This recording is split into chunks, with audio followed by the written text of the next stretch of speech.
Se maneja un discurso falso, ¿no? Se está tratando de manipular la opinión pública, tratando de hacer creer que la pandemia está disminuyendo o incluso lo que es peor todavía, ¿no? O sea, tratando de decir que esto se está terminando de alguna forma, ¿no? Quizá esté disminuyendo en muchas partes del mundo, pero no en nuestro país. Eso es indiscutible.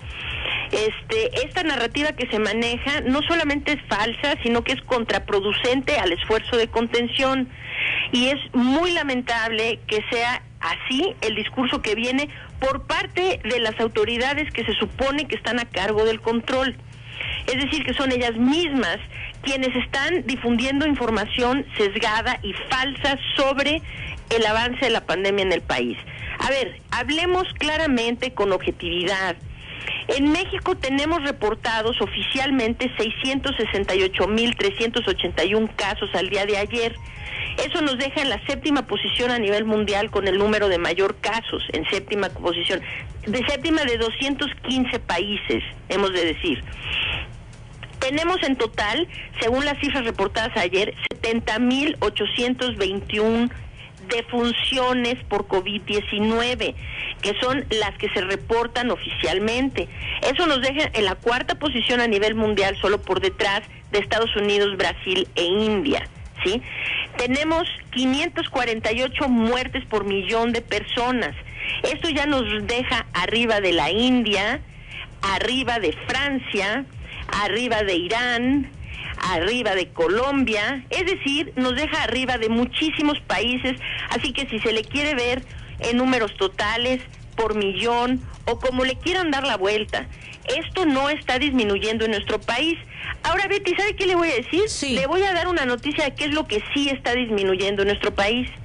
Lo que en nuestro país está disminuyendo es el número de pruebas que se realizan. Entonces, lo que sistemáticamente ha venido disminuyendo, justo, mire qué coincidencia, ¿verdad?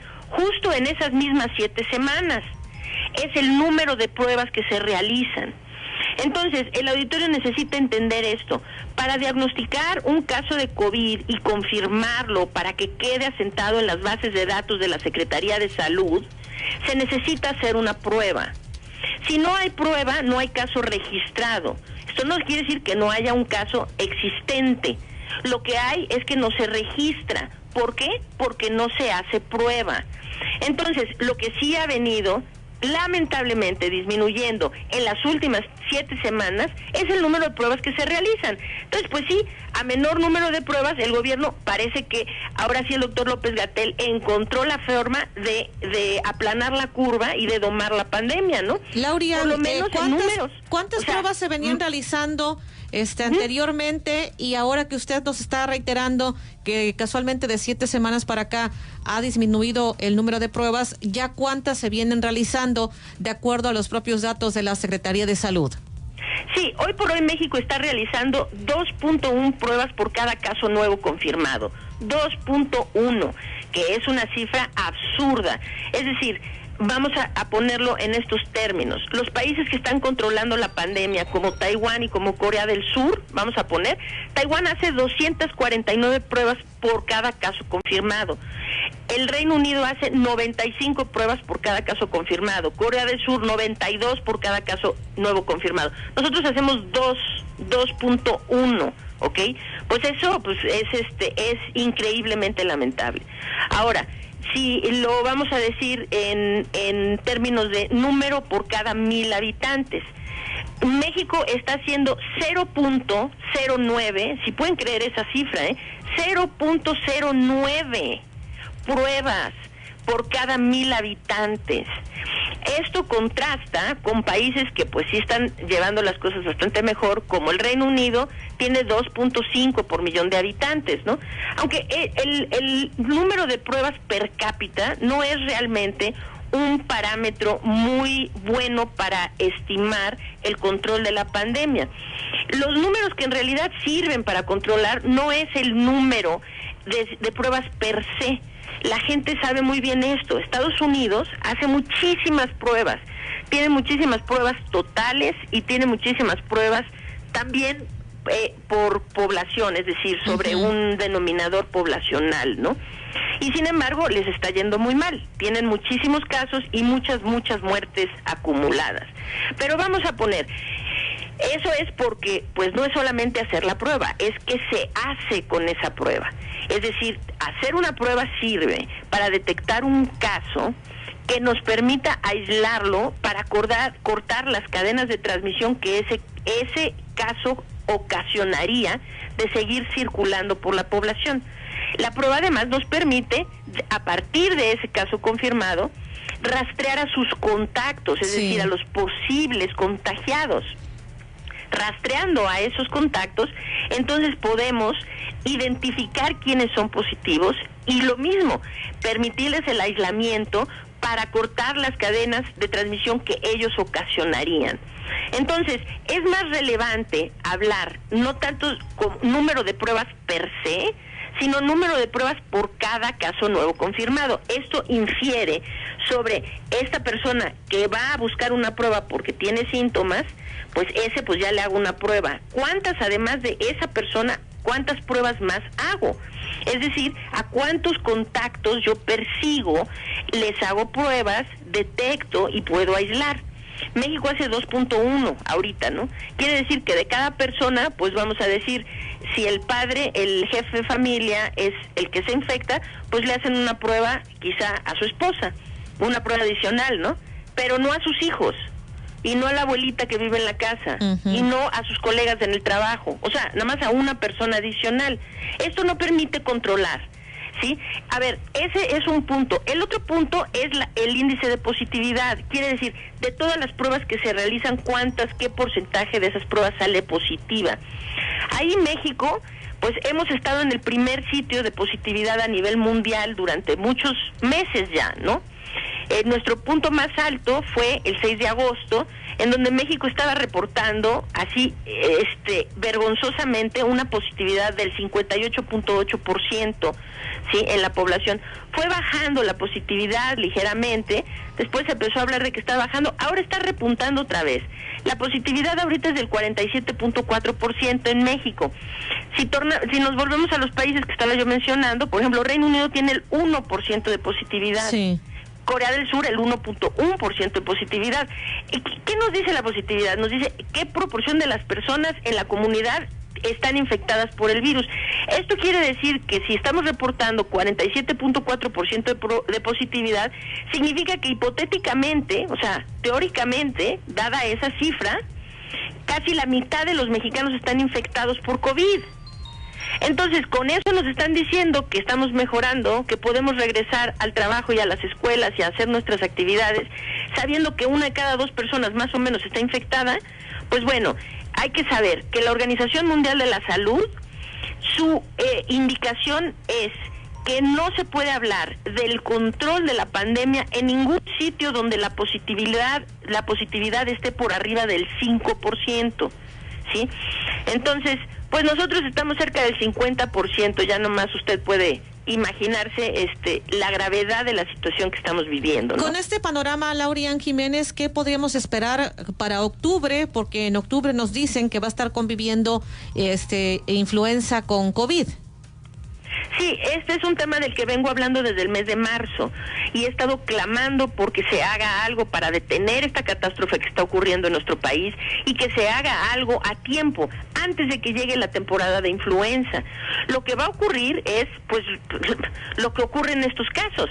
Todo el mundo, se deben saber, los países europeos, por ejemplo, todos los países que están sujetos, que van a estar sujetos en los próximos meses a este asunto de la influenza y el resto de los virus estacionales por el invierno, ¿no? O sea, el hemisferio norte, pues, del planeta, que es en donde ahorita vamos a tener ese problema. Todos están muy preocupados por esto que va a ocurrir y están preparándose. Por ejemplo, los países europeos anticiparon la vacunación contra influenza porque lo que quieren es que la mayor parte de la población esté vacunada para que no padezca mucha gente influenza.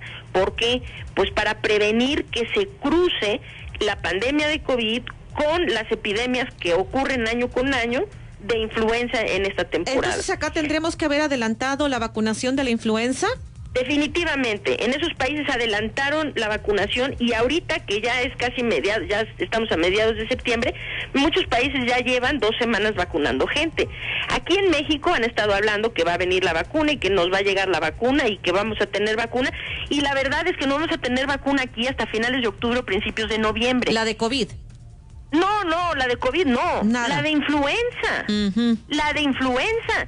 Y para principios de noviembre, de verdad que ya se les pasó muchísimo tiempo. Es increíble que el gobierno no pueda prever, dada la emergencia sanitaria que estamos viviendo. Es decir, que ya deberían estar vacunando gente contra la influenza, activamente vacunando gente contra la influenza. Estamos tratando de hacer campañas para concientizar a las personas de la importancia que es que se vacunen, particularmente este año contra la influenza. Pero podemos hacer muchas campañas, pero el gobierno no ha tenido a bien todavía asegurar ni distribuir las vacunas contra influenza. Entonces, de verdad que es una vergüenza, es una payasada lo que está ocurriendo. O sea, ¿de qué se trata? ¿Dejar de morir a las personas así nada más? Pues yo creo que esto es una actitud criminal. Mire, Betty, la situación que va a pasar es esto. En Europa estaban controlando muy bien ya la pandemia de COVID-19. Sí. En las últimas semanas se les vino un rebrote. Esto es grave, o sea, sí se les vino un rebrote, que fue... vamos a ponerle, si se le puede llamar así, más o menos menor en la mayoría de los países. No así en España sí se les vino un rebrote que es bastante significativo. Pero bueno, entre una cosa y otra, ya saben cómo controlar. Los rebrotes no es, o sea, no es física cuántica, o sea, es muy fácil entender por qué se dan. Los rebrotes se dan porque el gobierno se relaja y la gente se relaja. Es decir, que relajan las medidas de seguridad y entonces pues la gente empieza otra vez a contagiarse, ¿no? Entonces, por eso se vino el rebrote. Entonces, pero pues ya saben cómo hacerlo y tienen todas las medidas puestas ahí y están otra vez controlando. La meta de esos países es controlar, también Canadá, por ejemplo, ¿no? Controlar completamente lo de COVID, mantenerlo en niveles muy, muy bajos, para anticipar la temporada de influenza y entrar a ella de la mejor forma posible, en el mejor escenario posible, que es con COVID bastante bien bajo control, porque todo el hemisferio norte está esperando un repunte muy importante de COVID durante la temporada de influenza, ¿sí? Se va a volver muy problemático porque con diagnóstico clínico es virtualmente imposible separar los síntomas de COVID de los síntomas de influenza.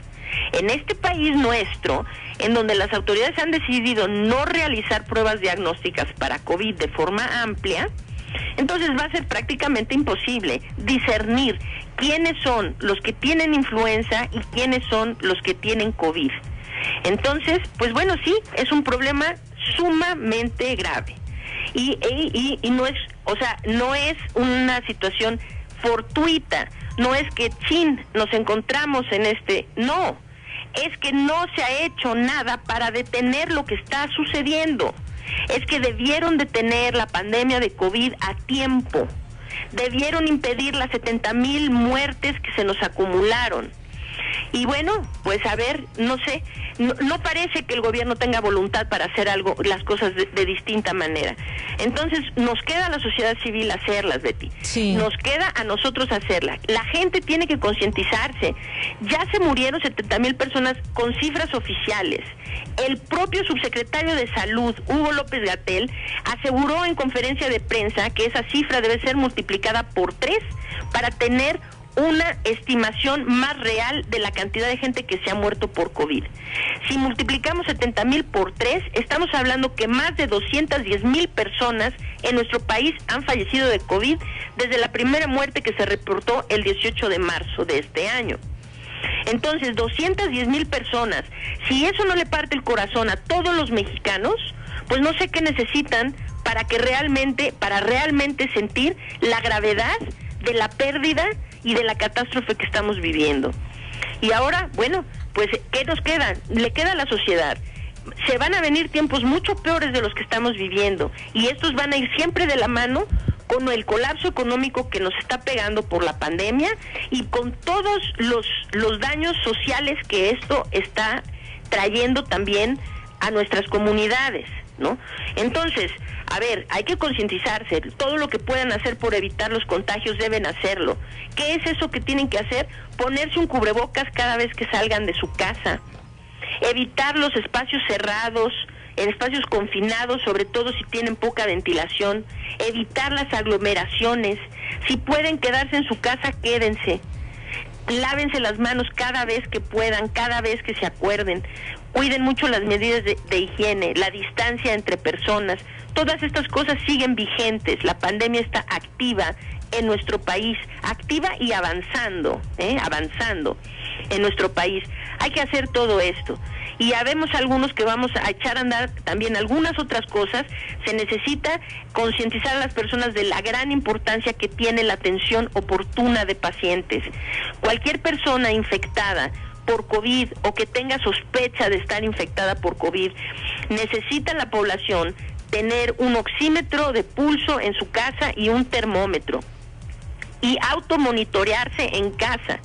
Si el gobierno, que le dimos chamba para que hiciera eso, que es cuidarnos, cuidar nuestra vida, cuidar nuestra salud, primero por encima de todo lo demás, no lo van a hacer, pues hagámoslo nosotros. Cuídense todos, cómprense un oxímetro, un termómetro y tómense esas mediciones una vez al día. Y si algo va mal, busquen atención médica inmediata. No se esperen esto de que usted no está suficientemente grave para ser hospitalizado, váyase a su casa y regrese cuando se sienta mal. Eso está matando a mucha gente. Eso es lo que ha llevado a toda esta gente a morir.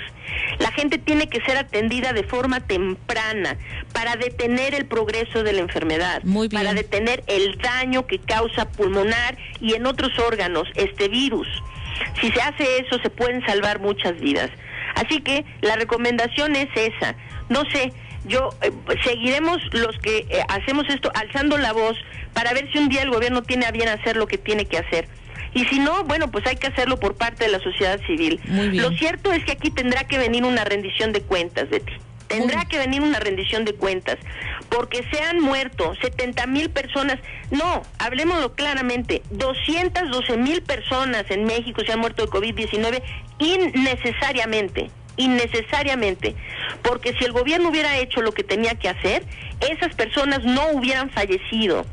Entonces, cualquier otro discurso es retórica demagógica política, ¿sí? Nos están tratando de manipular la opinión pública y esto es contraproducente al esfuerzo de contención. Bien. Necesita la gente cuidarse y estar conscientes de que este problema no ha terminado y de que lo que tenemos enfrente son tiempos mucho peores de los que ahorita hemos vivido, gracias a que viene la temporada de influenza por delante. Pues yo le agradezco a Laurian Jiménez, jefa del Laboratorio de Genética Molecular de la UNAM, lo que ha comentado para el público de XCU. Me dio gusto saludarle. Muy buenas tardes. Muchas gracias. Un placer estar en el programa. Que esté bien. 1:49 en XCU. Es lo que ha dicho Laurian Jiménez, jefa del Laboratorio de Genética Molecular de la UNAM, de la Universidad Nacional Autónoma de México.